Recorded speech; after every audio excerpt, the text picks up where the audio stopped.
Welcome to Real Estate in Real Time. I'm your host, Woody Zimmerman, here with Mark Skabowski of Remax Lakes, and welcome to the show. Good morning. Good to see you. Good to see you. It's been a while. I know. We had a little break. Had a little break.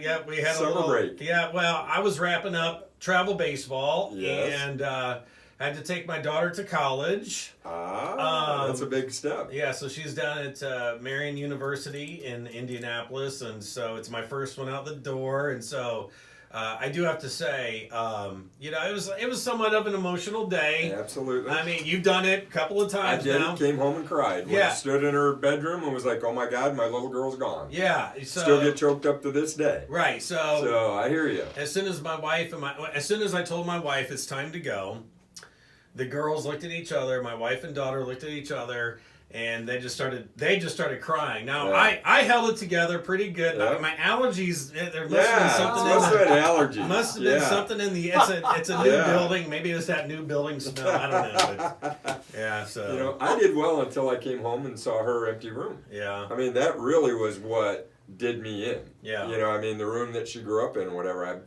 I walked up there and I was like, oh my God, she's really gone. Yeah. No, she's not gone. Yeah, but right. she's gone. Yeah. Well, so, I'm always the first one up at my house, okay? And so I get up, and what I do is I go and I check on the kids, just make sure everything's good.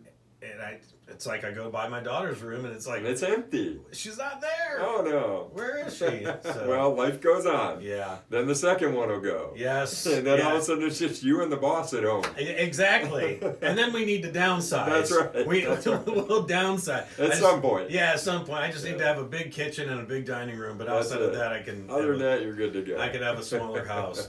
Well, you said that there was some news this week about the feds and the interest rate. Yeah, so the Fed meeting, they're actually going to release the notes, or they've released them, and I didn't sit through all of them, but ultimately they're talking about maybe, which they've been doing for the last however many months, going to stop the easing, which means buying, securities, things like that, to keep the interest rates where it's at. So the anticipation is rates will increase. All the stats say the pontificators are saying the end of next year, by the end of next summer it'll start. Okay. That could change with the next Fed meeting. You never know what they're going to do. Yeah. But the fact is they did bump up this week. 30-year fixed bumped up to about 3.1%. That's an incredible rate, though. That's still a phenomenal rate. Yeah. The number of new mortgages applied, and this is from the Mortgage Brokers Association, for the last month was down about 1% year over year. Okay. The number of new applications for mortgages was down about 1% year over year. The amount of refis, I forget the exact number, but it was between 4 and 5% were down in the last month. And part of the reason for that, I'm going to say, is summer. People are doing other things, right? But beyond that, if you're refining, you're not saving as much as what you once would. So if the rate was at 2.5% versus 3%, you're not saving as much money on the interest. So it really comes down to, should I refi or not? Is it worth it for me to refi or not? Well, I'll tell you what, it's kind of like playing the stock market, because when it got down to 3.25%, I dropped from 4% to 3.25%. So I did the refi then, but if I waited a little bit longer, I could have gotten like a 2 3/4. Right. Yeah, I mean, so it's you're playing the stock market, but now, if the feds are saying that, it looks like it will it's trend. Probably going to bump up. It's probably going to bump up. It's probably going to, but we've been saying that forever. When we were at 2.5%, we'll never see a low when it goes to 2.25%. On a 15-year. I mean, who knows? You can't predict what's going to happen. And my advice to folks is always do what's best for you and your family at any given time. Yeah. Don't try to play that market game. Don't try to predict where's it going to go. I need to move. I need to do it now. Yeah. It goes back to, what's your why?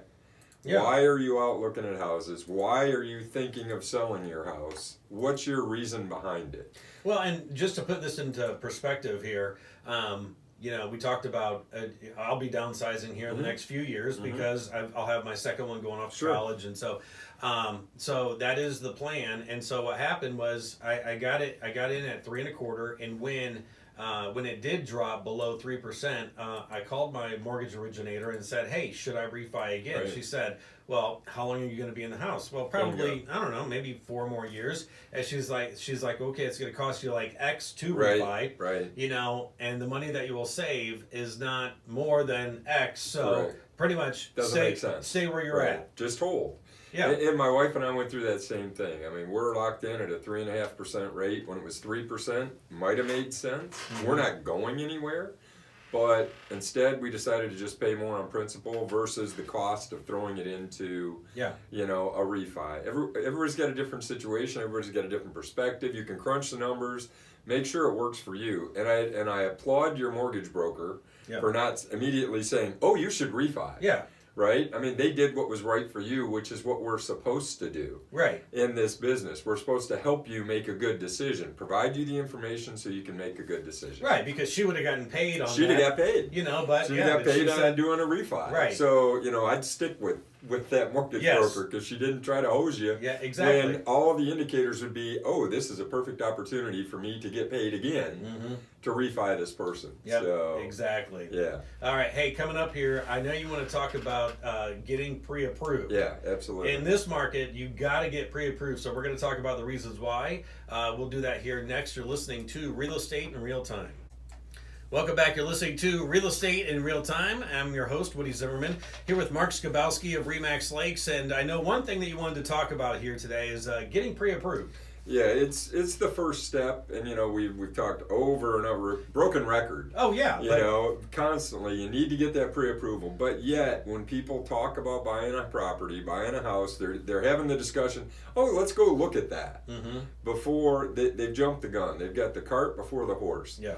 Get your pre-approval, and before that, be ready. Get all of the things that we've talked about financially, so that you're in a good position and ready to get a pre-approval. Right. If you've got credit issues and you know you have credit issues, the pre-approval is not going to do a whole lot of good for you because it's probably not going to be where you would expect it to be or would like it to be. Right. So you need to get those credit issues taken care of. But let's set those aside. If you're thinking about buying a property, the first step is talk to a local lender and get a pre-approval. Now, why do we emphasize that so much? We're seeing more and more in the MLS, in the confidential agent remarks, and I'm even doing this in my listing contracts when I list with the seller. We will not review an offer without a pre-approval. Okay. Period. Now, I've got it in writing from the seller. The seller is telling me that. I, as an agent, just can't arbitrarily decide, well, I'm not going to present this offer.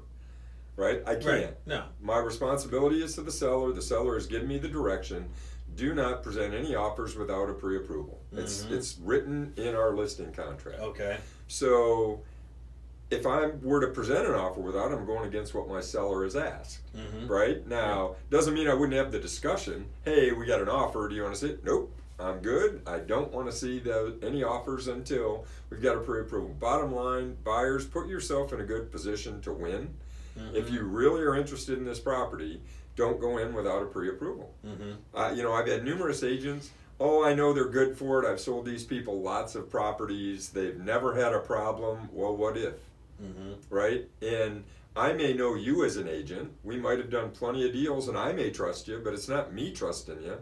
Yeah. It's the seller trusting you. Right. Is the seller okay with the fact that you presented an offer and the buyer hasn't shown any effort in getting a pre-approval? Can they in fact buy? Right. And again, it goes back to we've got two offers, they're all equal, one no pre-approval, one with a pre-approval. Which one would you take? Of course. I mean, it's, you know, it makes sense. You're going to take the one that's pre-approved. It's common sense. Yeah. You've got somebody that did the extra work to show that, hey, I'm there. And when I say extra work, it is not that difficult to reach out to somebody to get a pre-approval. Well, every lender's got a different process. Yeah.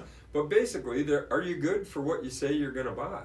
And not only by the amount, but the type of financing that you're doing. There are some properties that you cannot purchase with USDA or FHA financing. They just won't qualify for whatever reason. Or the seller's not willing to make the repairs to make it qualify. Right. But this is why you always say use a local lender, because get to know them, build that relationship, establish credit, so forth. So when you do have a plan to go purchase a property. It's a simple phone call to say, hey, I need to get pre-approved for X amount or whatever. Right, and the thing is, do it before you start looking.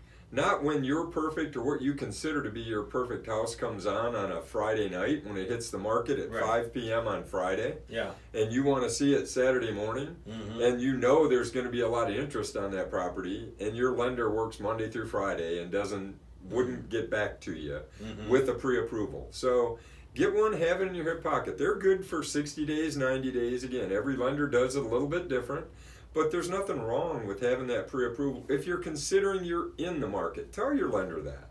Hey, we don't really know if we want to go, but we're thinking about it. What can we afford to buy? What type of payment can we have? What type of financing will we use?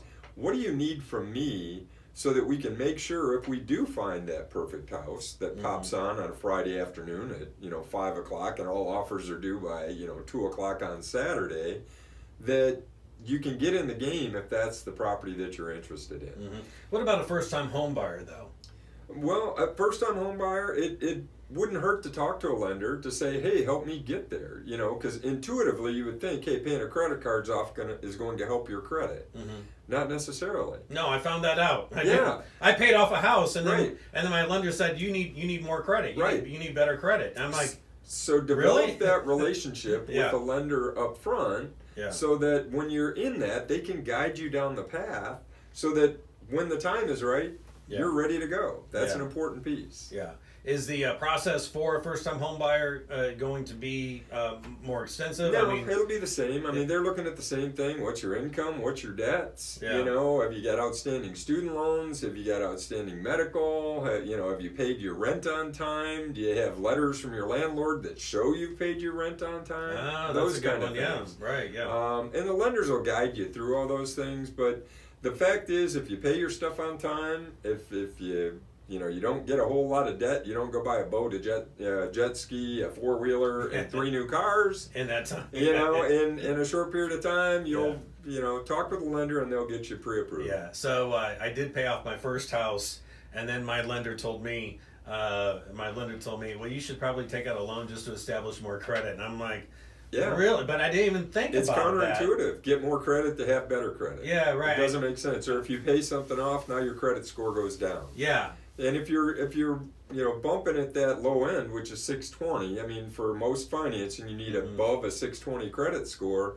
If you're at 621 and you pay a card off, you might drop below that 620 mark. Right. So, all right. So get pre-approved. Get pre-approved. And hey, before we go, I got to say, Roger did a great job filling in. Thank you, Roger. He was double dutying. Yes, video, talking. We progressed as we went along. Yep, he did it all. All right. Thank you, Roger. Appreciate that. All right, Mark, your contact information? Sure. Our website's lakes-realtors.com. Phone number is 574-834-1233. I've been pretty diligent about getting our YouTube videos up too, so check them out. All right. Yep, I saw you and Roger. I saw it. So, all right, very good. Have yourself a wonderful weekend. You've been listening to Real Estate in Real Time.